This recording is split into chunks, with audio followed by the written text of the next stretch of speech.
Hey everybody, welcome back to Pop Culture Warrior. I am your host CQ, and today's guest is as versatile as an actor as anyone. I mean, whose career spans over 2 decades, featuring a variety of memorable roles across both television and film.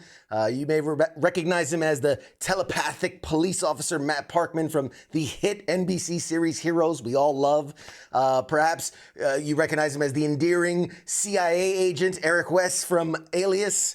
He's also known for his portrayal of Snap Wexley in Star Wars. I mean, this he's been in every franchise there is known to man at this point. What hasn't he done? Additionally, our guest has enjoyed a fruitful collaboration with his childhood friend J.J. Abrams, name drop, appearing in multiple of his projects such as Star Trek and Mission Impossible, Super 8. But beyond his on-screen achievements, he's a dedicated advocate for the epilepsy awareness, inspired by his eldest son's condition. He's co-founded Talk About It, an incredible podcast and online resource for epilepsy education, featuring interviews with experts and celebrities.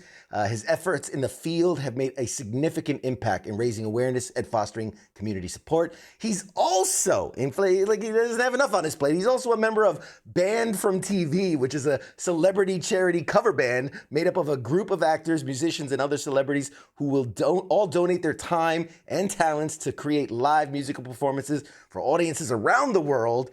With a career that reflects both his talent and his heart, he's a familiar face and a beloved figure in the Hollywood community. Everyone, please welcome the incredible Greg Grunberg, everybody. Wow! Are you kidding me? That was unbelievable. I'm firing my agent right now, and you are taking over representing me. God, hey, I mean, let me know, man. I'm here for you. That was unbelievable. First of all, I cannot thank you enough for having me on. Fan of the show, and also any chance that I get to reach the real heroes in the world, I jump at it. Our band was called Banned from TV. Now it's called the Action Figures. And people can go to theactionfiguresband.com. Everybody on stage has an action figure from a TV show or a movie. They are represented as a toy. So that's, but we did a USO tour. It was a virtual tour when COVID hit. And it was hosted by Chris Jacobs. And it was just such an honor for us to play that. And we had a ton of celebrities. And it was so great. So every time you mention heroes, and I'm talking to real heroes, who may be watching or listening to this, it's just, again, such an honor. I thank every single one of them for the sacrifices that they make with their families being away from us, and everything that they're doing to keep us safe. So the least I can do is sit here and talk about my fake heroism with you and the bullshit that I do. But that intro was fantastic. Thank you.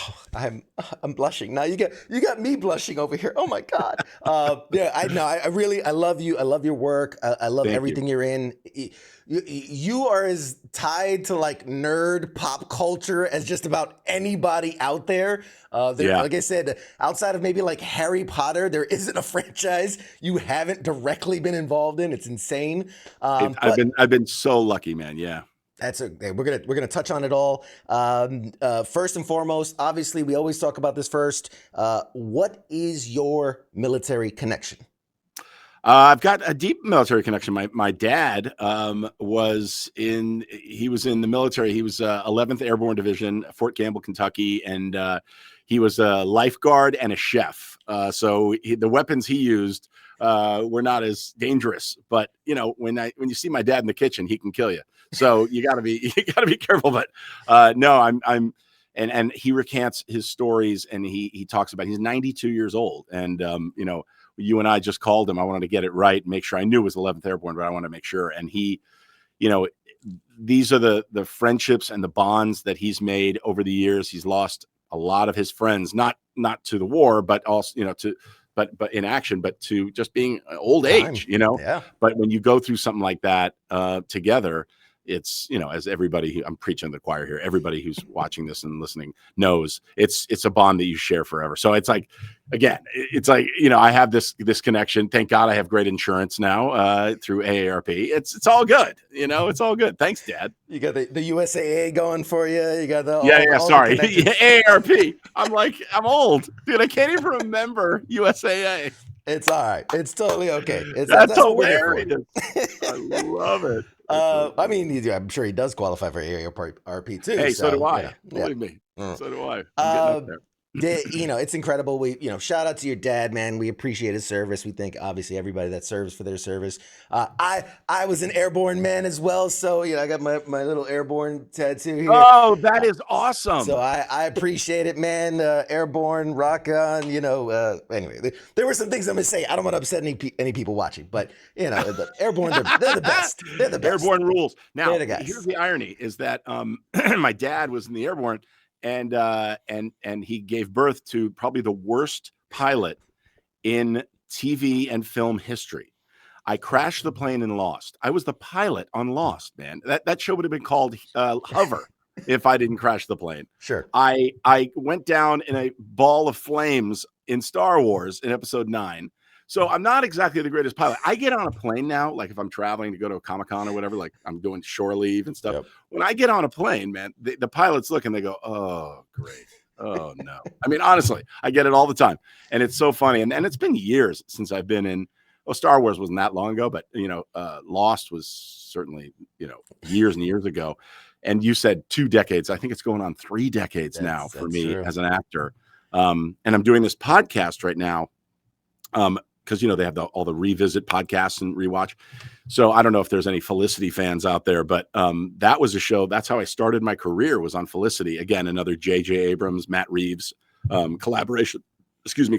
And I that's where I got my chops, man. I learned how to be an actor, and that was my first real gig as an actor. And so, I've been around for a long time. This is all just for men. I dye the hair, my friend. I'm doing a movie right now, and I can't have the gray. So yeah, I feel you. I feel you. Yeah. So a little more before we dive into your just amazing career, and we are going to talk about Shore Leave because I know that's what you're here to promote, and it's awesome. Big fan of Shore Leave. Let's get to know you just a bit more. Outside of, your given profession, like, what do you geek out about? Like, what, this is pop culture talk. So like, what's your thing? I am sort of eclectic when it comes to this stuff.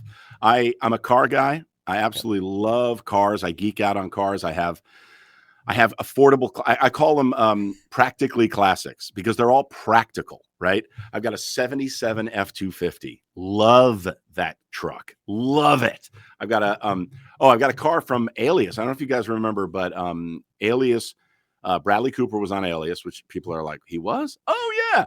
And his character, Will Tippin, drove a 69 Bronco.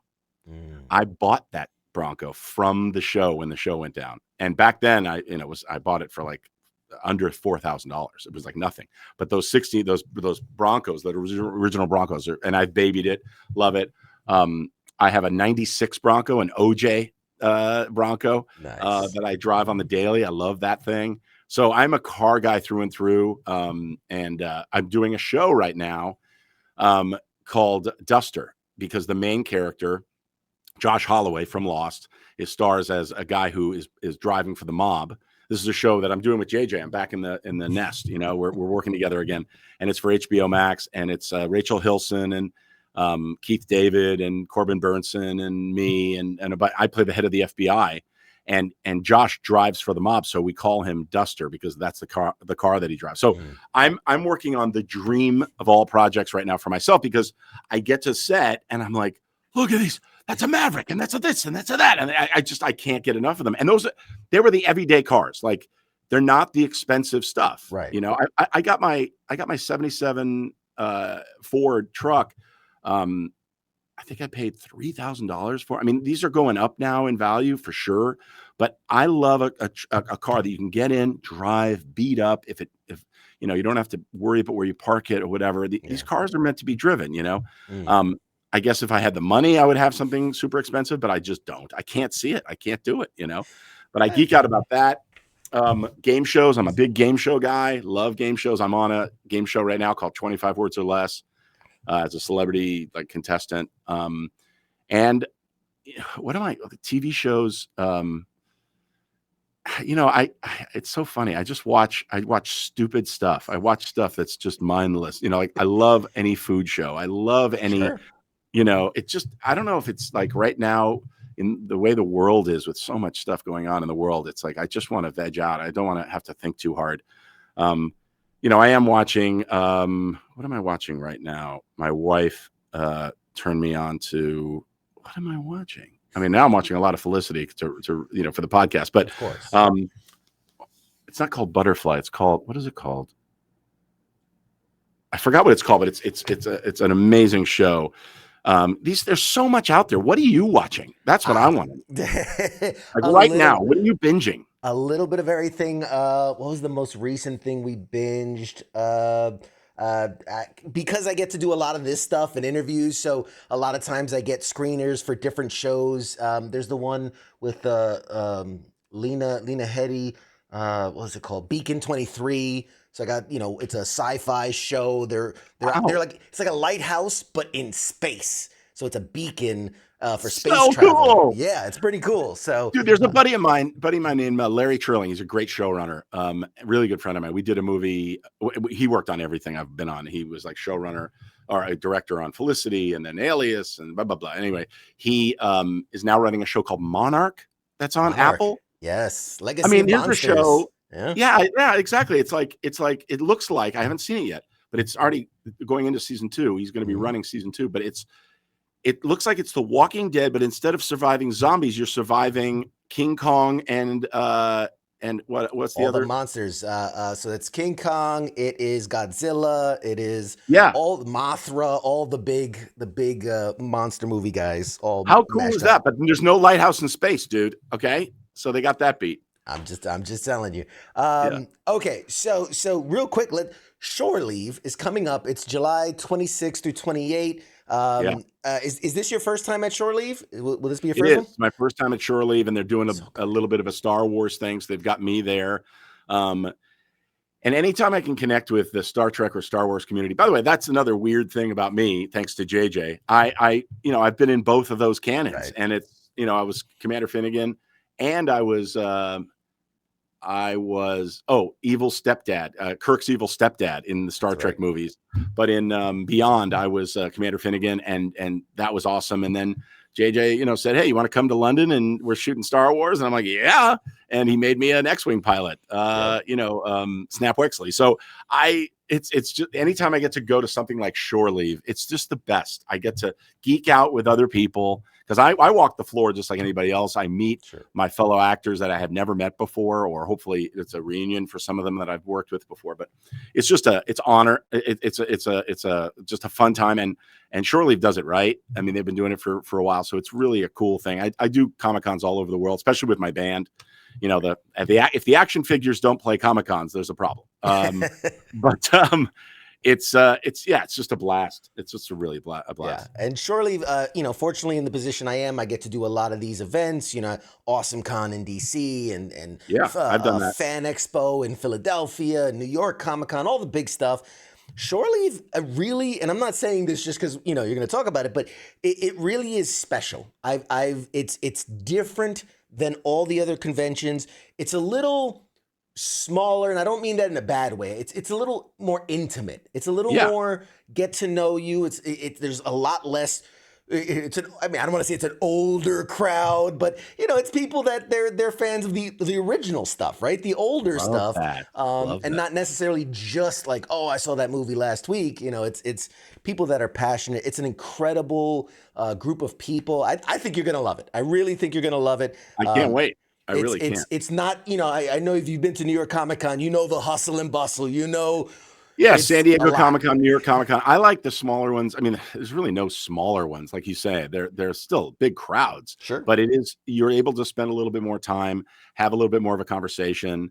Yeah. It's not just like photo ops. You're not just standing there like a cardboard cutout going, chink, next, chink, next. It's like, I can at least say hello and talk to people. I think I'm doing a panel, and I think I'm judging the the cosplay contest, or so it's gonna be a blast. I can't wait. It's gonna be a lot of fun. And it recently moved it used to be just outside of Baltimore in Hunt Valley, Maryland. It is moving to Lancaster, Pennsylvania, which I think benefits the convention because the people that loved it where it was are going to travel. It's only maybe in less than an hour from where it used to Yeah. be. So they're going to travel to it. And now it's opening it up to a whole new audience and a whole new geographic area that can come out and support as well. So I think I'm hoping, by the way, I played Scott Paterno in the movie Paterno, and Scott actually, I believe, how far is Hershey from Lancaster? I mean, I wouldn't say it's close, but it's driving distance. It's within driving distance. All right, so Scott, get your ass off the couch, get in your car, and drive over. Okay, your dad, Mr. Paterno himself, would be very proud. I still, Scott and I have a bond. We have a friendship, and Al Pacino portrayed his father on this HBO movie that we did, and it was just amazing. But we have become friends on social media, and he's a wonderful guy, really smart guy. And this is the one that I'm like, dude, get there. I need a hug. Paterno to Paterno. We're gonna blast this all over social media. We're gonna tag him. We're gonna post it. We're gonna force him out. We're gonna force him out, smoke him out for you. Let me ask you, since we're on the topic of conventions. Like you said, you travel all around the world and you do these. Excuse me. What is it about these conventions that like matter to you the most? What is it that speaks to you about doing these conventions? I think the community is really, and I know that's a real general term, but there is a community, there's an understanding. It's a lot like the epilepsy community, in that there's a shorthand, like you don't have to. And I think the stigma attached to Comic Cons, remember years ago, it was like, what? A bunch of people getting together, dressing up and nerd. Yeah, nerd. And it's like, now it's a badge of honor. And like I said, I walk the floor. I love seeing what's out there. I love meeting the artists if they have an artists, row or whatever. And I'm just as imagine you were in my position, and JJ feels the same way about this, even though he, wrote, produced, directed Star Wars. We were both in London. We're at Pinewood Studios. We're on the set. I'm standing in the Millennium Falcon going, are you fucking kidding me? Like, I couldn't believe it. All of a sudden, 12-year-old Greg Grunberg standing there going, what is going on? And then, just to give you an idea of like how it touches everyone, Bob Iger, the head of Disney, shows up to say hello to people or whatever. And he is like, to Anthony Daniels, he's like, hey, do you mind? Can I take a selfie with you? Like, what? You're paying us, dude. You can do whatever you want. Yeah. It's just, there's something magical about that bond and bringing back memories. Star Wars for me, and a lot of this stuff, Star Trek, Star Wars,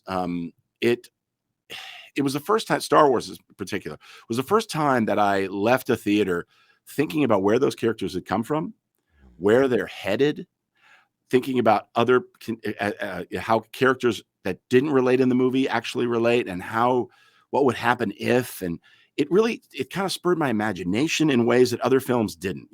Other films stuck with me. I mean, don't get me wrong. Like when I saw The Warriors, I wanted to come out of the theater and kick someone's ass. But at the same time, it didn't stick with me. I wasn't like, what's the history of gangs in New York and blah, blah. But Star Wars, I mean, George Lucas, absolute genius, saw something and was able to bring it to life and make it so vivid, make it so real. And that's what you get when you go to something like Shore Leave. You're walking around with like-minded people. And also, by the way, being someone who is a character or whatever, having people come up to me and have conversations with me, that's the one place that I get a little lost. Like somebody comes up and goes, your mom was a great pilot. And I'm like, my mom. Oh, Nora. Yeah, she was. And if I know the books a little bit, but they know way more than I do. But a lot of times they expect me to know more. And it's just wonderful. And there's no judging. Years ago, I think it was in Germany, I was asked to host this panel for Bill Shatner.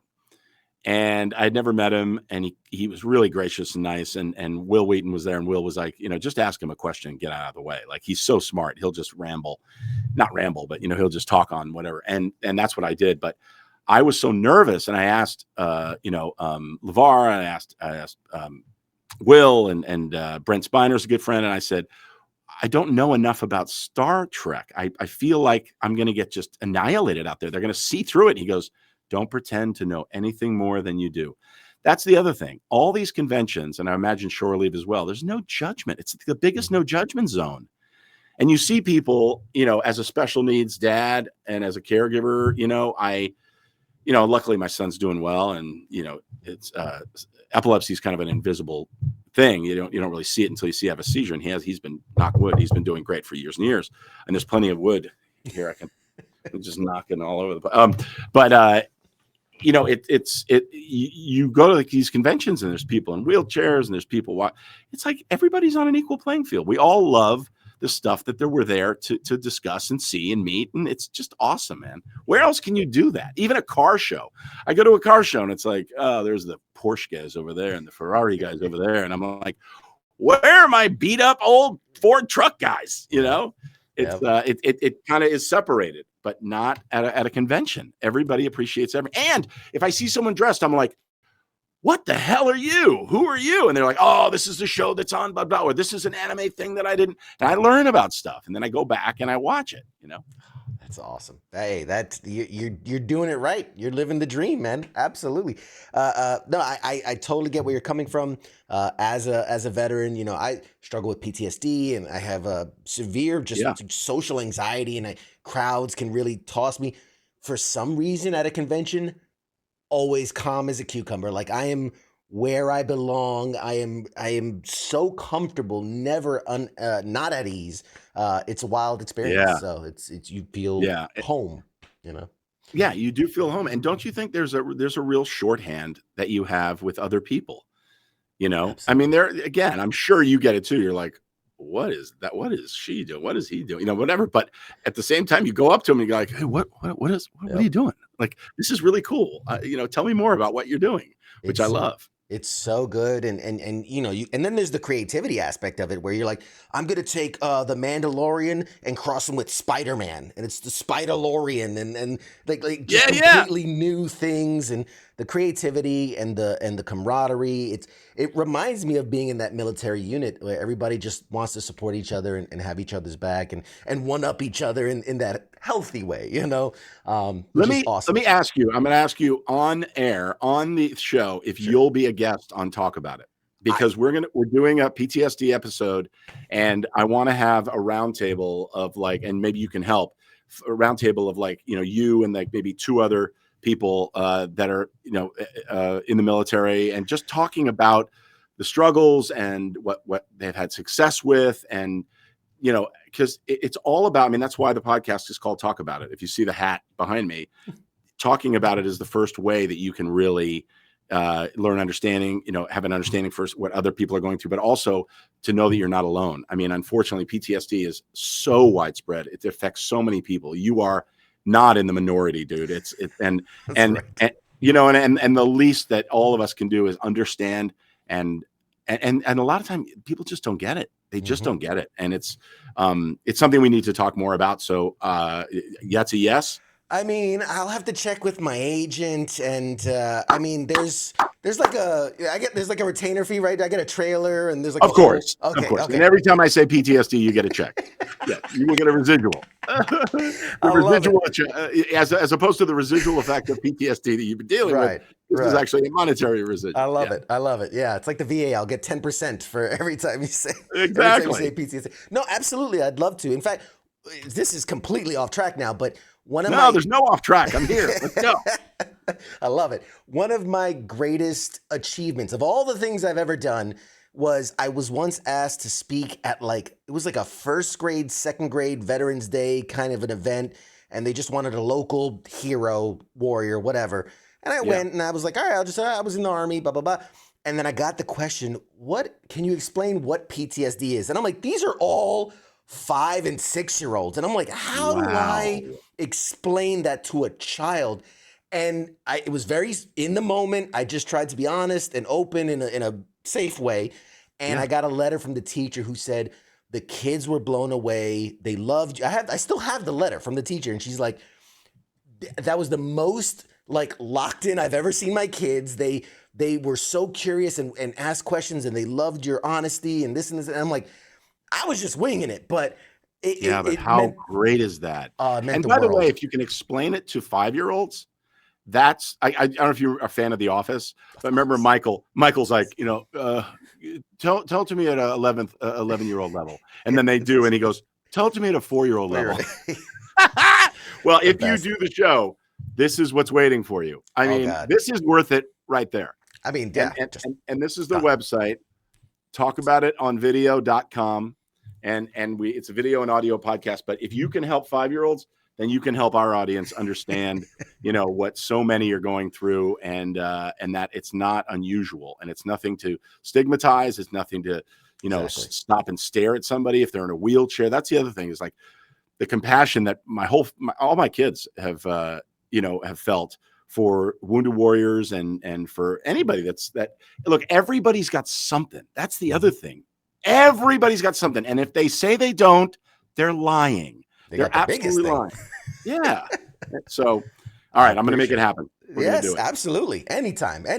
But let's talk about you while I have you. Enough about me. Enough about me, about you. I was looking, I did my homework. Your career is so awesome. And everything, I was like, oh my God, I remember this. And oh my God, I remember this. And I was looking through and I found an early credited role in the 1998 BASEketball movie. I mean, I want to talk. That's a big first get. Give us the background on that one. Well, that's the early days of my career, and just struggling. And I go in, and they're looking for somebody to be a New Jersey informant. So for people that don't know, check out the movie. It's called BASEketball. Matt and Trey, who do South Park. I mean, it's such a funny movie. It's a cult classic. Like beyond, I did 2 cult classics. Like I did Malibu's Most Wanted, and I did BASEketball. But BASEketball, people come up to me at Comic-Cons and they go, "Hey, do you have a picture from BASEketball?" And I'm like, "What? Really? I had such a small part." But remember, my hair was I was like this total Goomba guy, and I'm trying to shoot a ball, and he takes foil and he chews on foil, and I'm like, "Ugh." But I was a New Jersey informant with the chain and the working with those guys. I remember the first day of work, and the Abrams, Zucker Abrams crowd, or Jim Abrams, I think. Did he direct it, or Jim Zucker? Anyway, legends, right? And I get to set, and the first take, and I literally pull, I think it was Matt, off to the side, and I go, "Okay, I'm a huge fan of you guys. You're the worst actors I have ever worked with ever." And he laughed, and it was because it was like this style. It's a different style of acting, and it's a little bit of a wink, wink to the audience, but man, does it work. I mean, that movie is hilarious. It's so funny. Yeah, So I think they're the only kind of guys that can pull it off. I really, there are no. How long has South Park been on the air, and their style of comedy and oh yeah, but look at Book of Mormon. Look at all of it. What is it? Captain America? No, America. Team America, World Team Police. America. Yeah, come on. I mean, there's they no send it all up, and they do it in such an amazing way. They're so talented, those guys. So good. But it's just funny to me that even early in your career, you're the worst actors. I was like, what's going on? I mean, they were so sweet and so great. I just remember going, God, you guys are horrible actors. It was really funny. Just because, again, I want to keep you on time here, so we're gonna jump highlight to highlight. Felicity. I mean, obviously, we talked about your. Felicity is this show on the WB, and that's where I came up as an actor. I really and JJ and Matt created a show about a girl who goes to college. It's like, what? They wrote a beautiful show, and we're doing a podcast right now called Dear Felicity, because on the show she would talk into a tape recorder and go, "Dear Sally," and she would send notes to Janine Garofalo, was the voice of Sally, and so now it's Dear Felicity, and we're talking about the show that we all loved. And it's interesting because I was doing that show and The Hollow Man at the same time. And I don't know if you remember The Hollow Man with Kevin Bacon and me and Josh Brolin and terrified me as a child.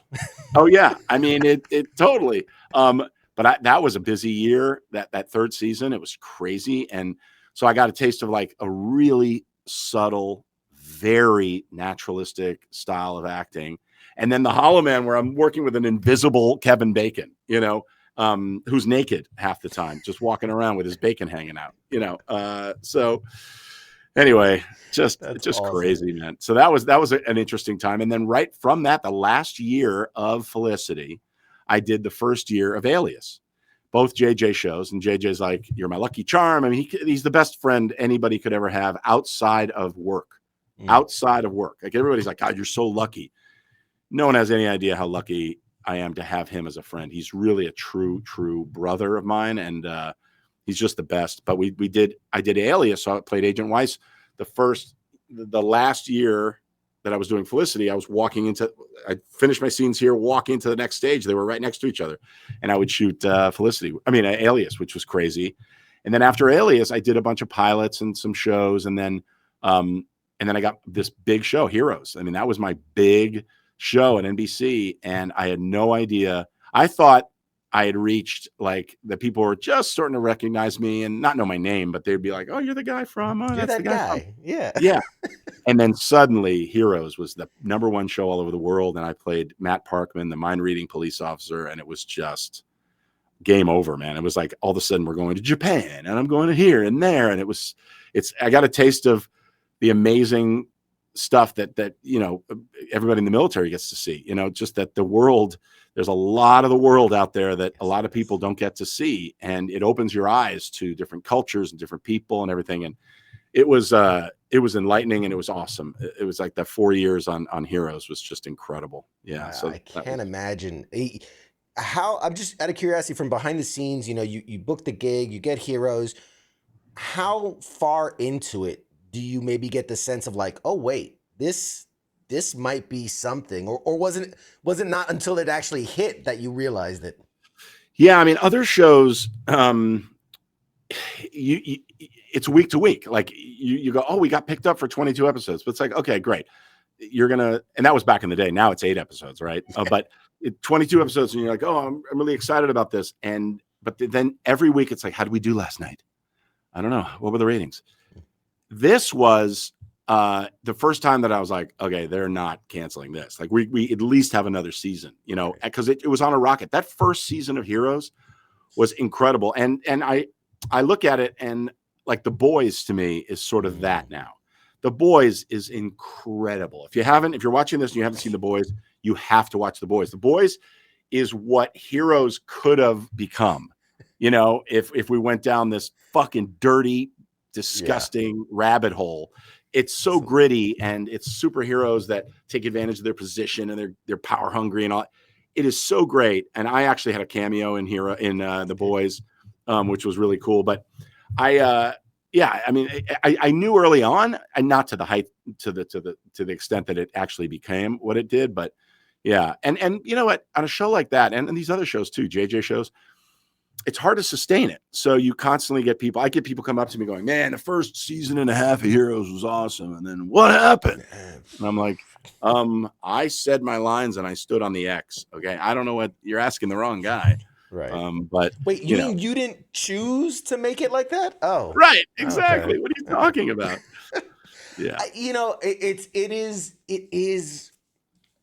Again, a guy growing up that I was into comic books and all, like, that was my thing. Well, other kids are playing sports and reading, smart books. I was into comic books. I love superheroes, and so that was one of the first times I felt like a TV show took the genre seriously, right? Like, this wasn't just, oh, slapstick and we're gonna put costumes on and we're gonna fight the bad guy today. It was like, wow, this is like in Spanish, it's like the telenovela. This is the soap opera. Yeah, for superheroes, 100%. And it's interesting that you put it that way. It's really a great way of putting it. Taking these superheroes seriously. What it was for Tim Kring, who created the show, talks about he saw Spotless Mind, Eternal Sunshine of Spotless Mind. He saw that, and then he saw The Incredibles, and The Incredibles was like supposed to be this average everyday family that is incredible, and that really inspired. What if we all woke up? Not we all, but like a few characters, whatever, woke up, and suddenly with the eclipse and at a certain moment in time, we started developing these powers. And giving a police officer the ability to read minds was awesome. Giving a cheerleader, kids think they're just indestructible anyway. Mm-hmm. Now she's indestructible. A Japanese guy who is so regimented with time can stop time. A politician can fly.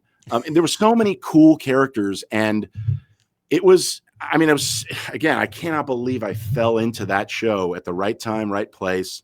And that they let me, and it's Jesse Alexander and Brian Fuller and Jeff Loeb and Joe Pekaski, and like incredible showrunner people that were on that show. And so, it's, and by the way, Tim Kring's trying to bring it back. I don't know if you saw that. I saw, yes. Yeah. First, before we talk about that, because I do want to ask about that, but the Heroes Reborn, getting to come back to the character after that hiatus, we'll call it. Yeah. What's that like for you when they go like, hey man, it's coming back, do you want to be in it? We got something for you. Like, how does that feel for you to go back to that character?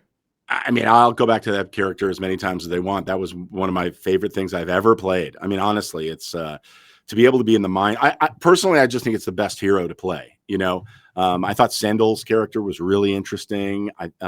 Jack was certainly really interesting now as a dad. Like, Jack Coleman just played it so brilliantly playing HRG. We needed to get to 100 episodes. That's the holy grail of like going to syndication. And we had finished 88. So they said, let's come back and do 12 more. And that's why we did. They did. And I was on a show, so I couldn't do it. And so that's why I joined late. Right. They wanted me to be a part of it, not as big as Jack. Jack was the star of Heroes Reborn, but it was, how many can you do? And I couldn't do that many. And then I was free, and they wrote me in. I did not love where my character went, to be honest with you. I'm sort of the shoulder to cry on, the dependable guy, the guy who's, doing this for his family. Suddenly I'm killing everybody. And it's just like, it was not very Matt Parkman like, and it wasn't explained well. But again, they had new characters and so many storylines to follow. But I was just so happy to put the Matt Parkman face on again. And it's so funny. So, I have 3 boys, and they're adults, but back then they were younger. And I remember we were having dinner, and I was supposed to leave to go up to Canada and shoot. And they were like, Dad, you haven't played this role in a long time. And I said, come on, it's easy, whatever. And they go, make the face. Can you still make the face? And I said, the face? This is my face. And they were like, no, when I did this thing where I tilted my head, to listen to the thoughts. And they were like, can you still do it? Can you still? And I'm like, yeah. And so they go, do it. I go, guys, come on. And they go, do it. And I go, okay. And I do it. And my youngest, Sam, goes, no, that's not it. No. And I was like, what? It was so funny. They're like, no, you got to work on that. On the plane, work on it. But yeah, it was jumping back in was awesome. I jumped back in again. I hope Tim gets it going. It would be really fun to revisit that character for sure. Yeah, the Variety I report said that it's Heroes Eclipsed is looking like it's gonna happen. As of like April, I think was the last update, and so hope maybe the idea. I think I read that it's like it takes place a couple years after Reborn, so same universe, same potential for return characters, and maybe a redemption arc for someone. I don't know. Maybe, Let's go. I never knew why there wasn't like a TJ Hooker mind reader police officer show. Why I couldn't have been, like The Rookie. Nathan's a buddy of mine. I've done a few episodes of The Rookie, and I'm like, imagine if Nathan was a mind reading cop. It would be such a great show. I mean, it's a great show anyway, but I mean, just adding that superhero element to a normal police officer show, I think, could be amazing. So I was always hoping for a spinoff. Never happened, but there's still hope. Who knows? Missing out. I think it didn't. Was it American Dad? Maybe did like a parody. It was like Mind Cop or something like that, where it was a cop that had mind powers or whatever. But I think it was like telepathic. Maybe, I don't know. Whatever.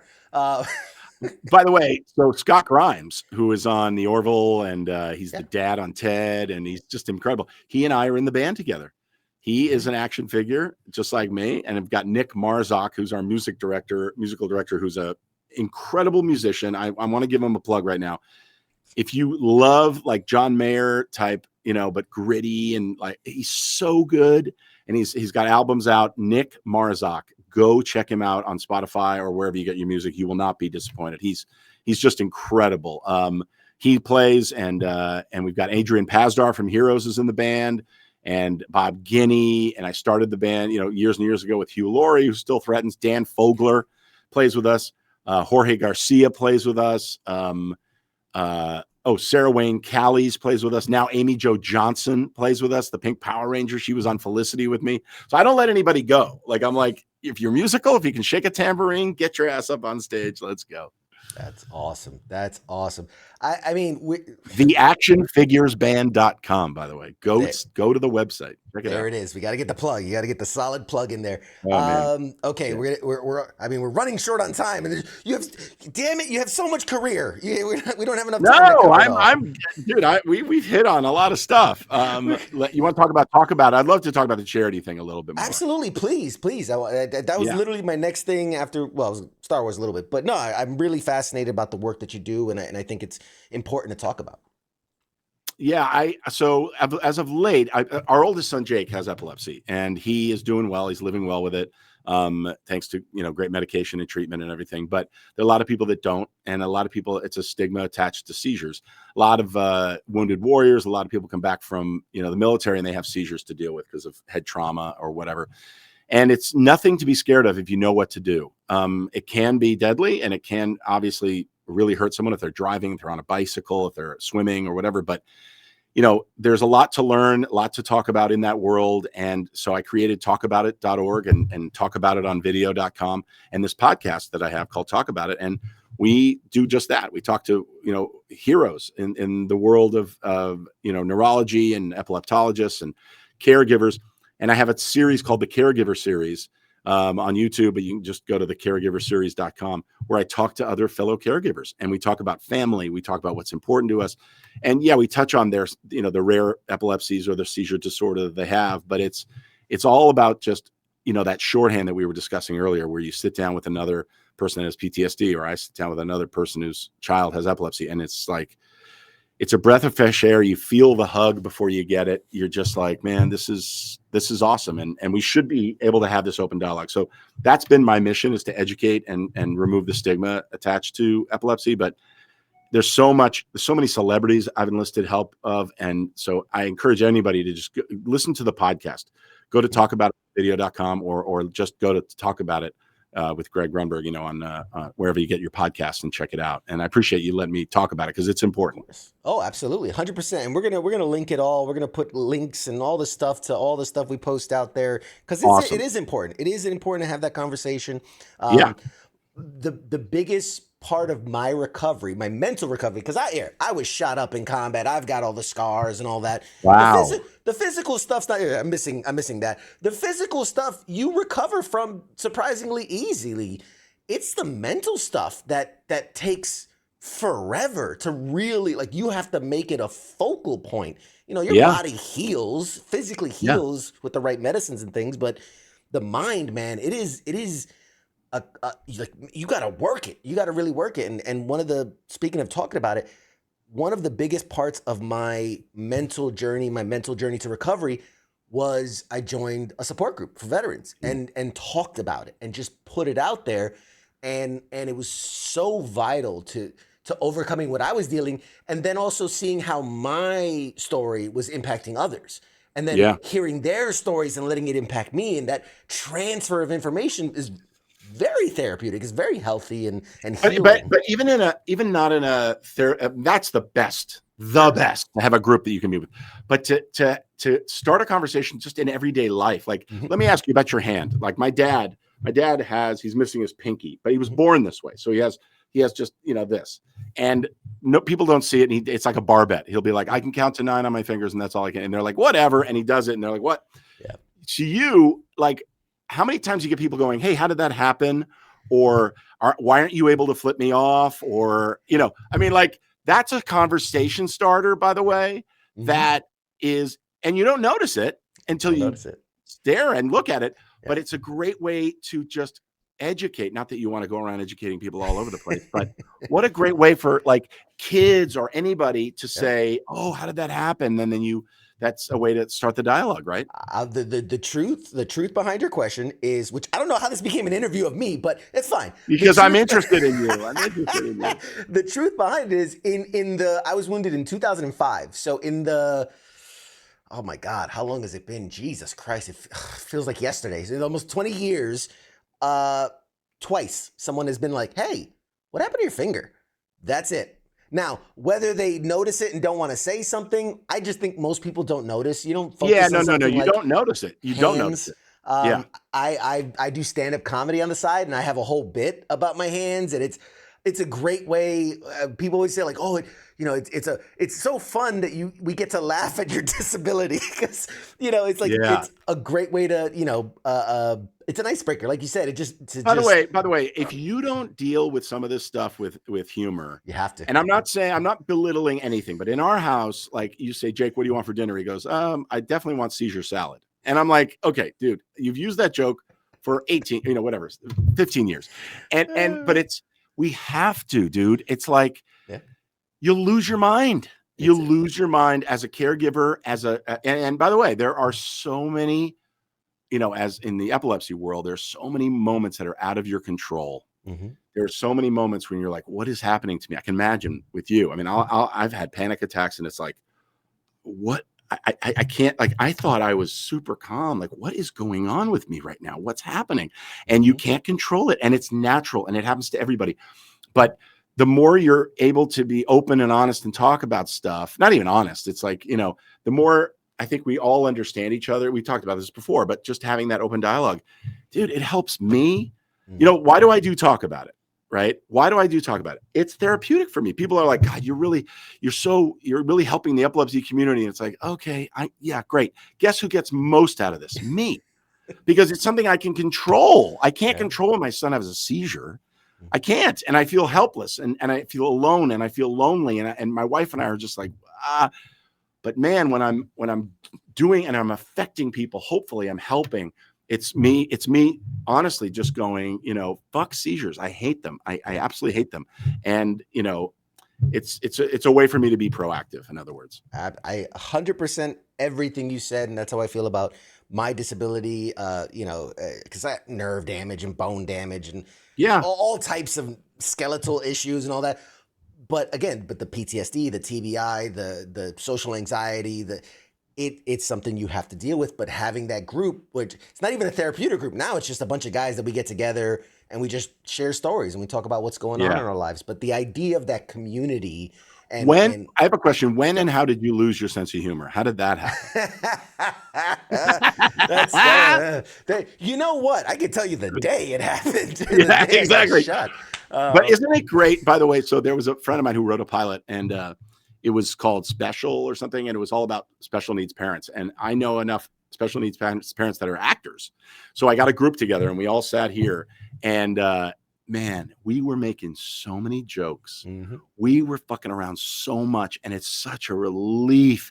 Yes. And I hate eggshells, dude. Eggshells are the bane of my existence. When somebody is like, like you see me joking with you, I know I'm not going to hurt your feelings. Right. I know that we can talk about this stuff. It's like, I don't, do I know? No, I want to understand more about PTSD, and we're going to sit around here, but hopefully we can get some people, and think about this. Get some people that, I want to definitely a strong female, funny person we can actually just shoot the shit about it. Absolutely. And make it normal to talk about, that's what it's 100%. All about. 100%. Couldn't agree more. Later, I'll tell you about the goat incident and how I lost this, but that's a whole other thing. Tom Brady took your finger? That's crazy, dude. Nice. That is crazy. And that's it. And so many people talk about the dark humor in the military, and it's really just look, man, we're in the shit, and I can either cry about it or I can laugh about it.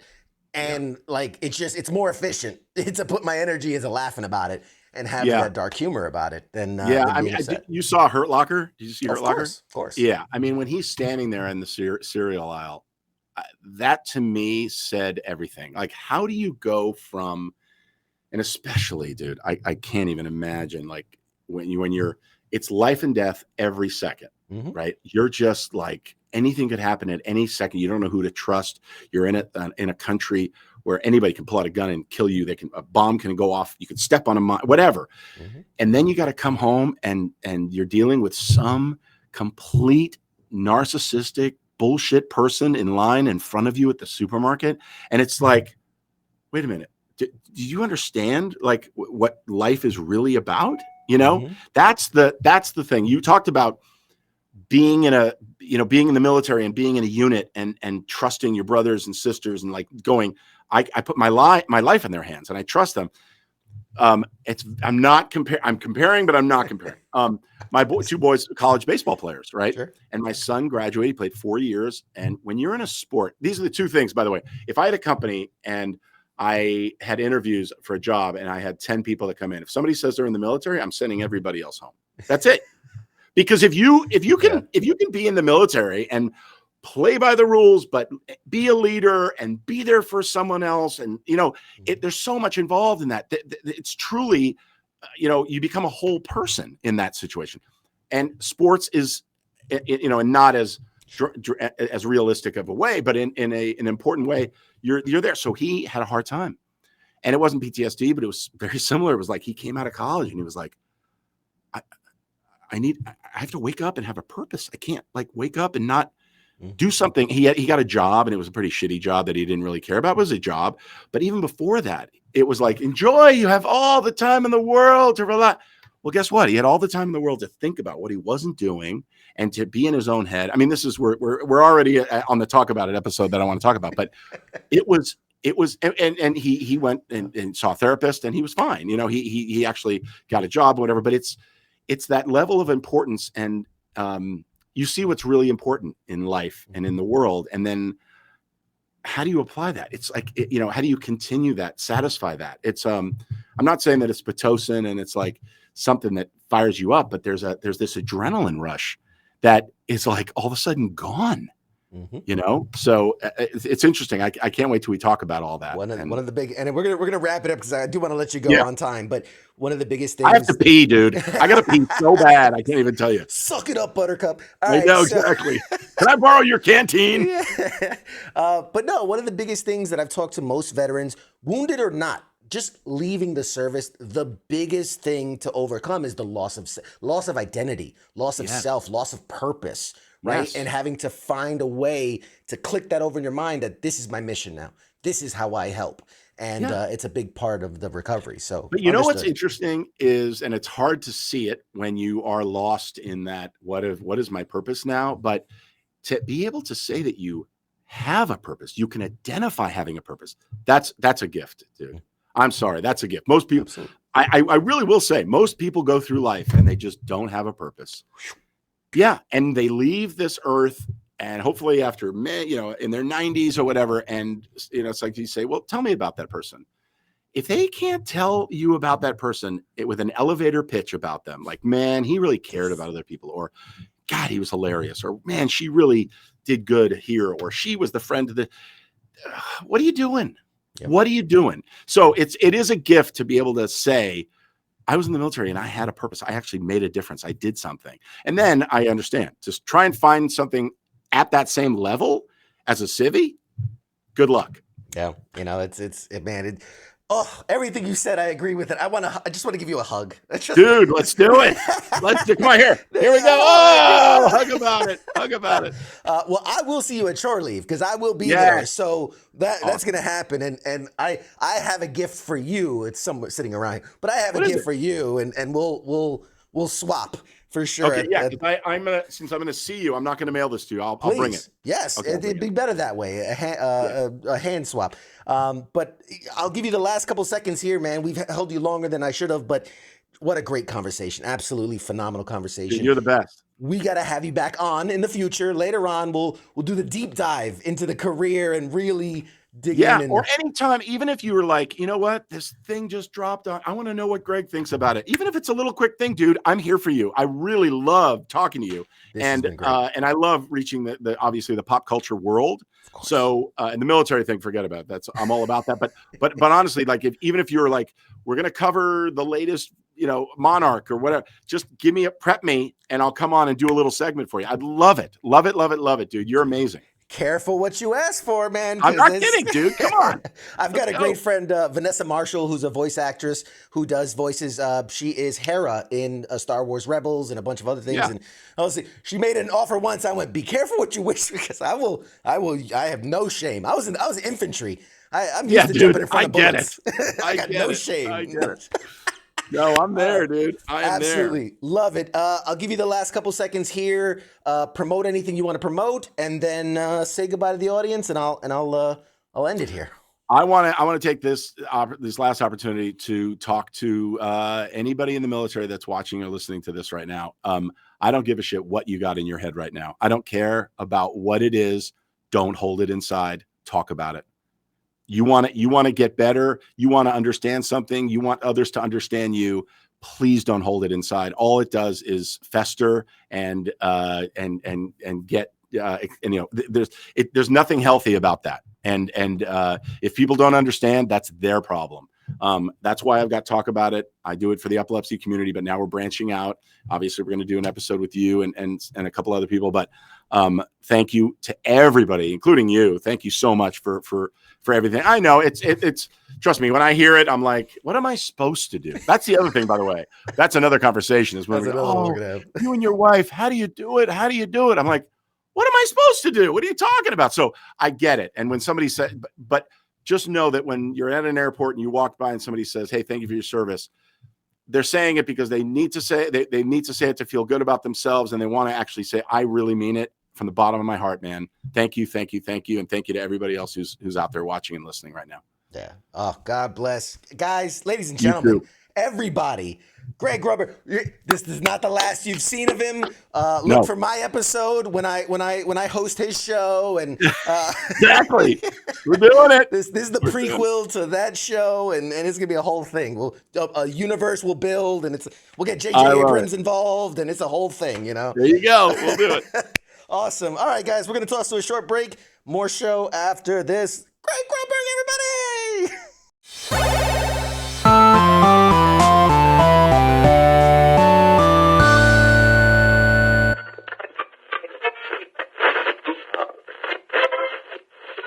Let's see